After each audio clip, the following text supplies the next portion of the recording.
இன்றைக்கி வந்து கருவேப்பில் ஜாஸ்தி போட்ட ஒரு இட்லி பொடி ரெசிபி தான். மெஷர்மெண்ட்டும் இன்க்ரீடியன்ட்ஸும் நான் ஃபஸ்ட்டு கமெண்ட்டில் பின் பண்ணுறேன். தேவைப்படுறவங்க யூஸ் பண்ணிக்கோங்க.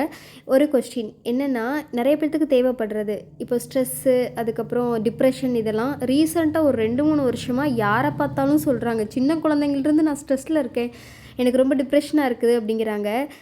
நிறைய பேர் ஹவுஸ் ஒய்ஃபாக இருக்கட்டும், ஒர்க்கிங் உமனாக இருக்கட்டும், எஸ்பெஷலி கேர்ள்ஸ்க்கு தான் இது நான் அதிகமாகவே கேட்குறேன்.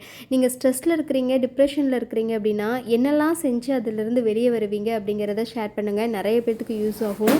நான் என்ன பண்ணுவேன் அப்படின்னா, மேக்ஸிமம் பிஸியாக இருக்கிறதுக்கு தான் ட்ரை பண்ணுவேன். ரொம்ப ஸ்ட்ரெஸ்ஸாக இருக்குது, எனக்கு ஹர்ட் ஆகுது ஒரு விஷயம், கஷ்டமாக இருக்குது அப்படின்னா முடிஞ்ச அளவுக்கு ஒரு மணி நேரம் வந்து கம்முன்ருப்பேன்.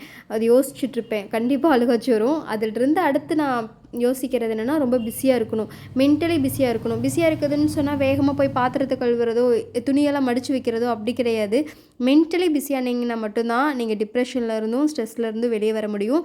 மேக்ஸிமம் நம்மளை ரொம்ப என்கேஜாக ஆக்குப்பைடாக வச்சுக்கிட்டோம் அப்படின்னாவே ஸ்ட்ரெஸ் இருக்காது அப்படிங்கிறது நான் எக்ஸ்பீரியன்ஸ் பண்ணது. உங்களோட எக்ஸ்பீரியன்ஸையும் ஷேர் பண்ணுங்கள். தேங்க்யூ.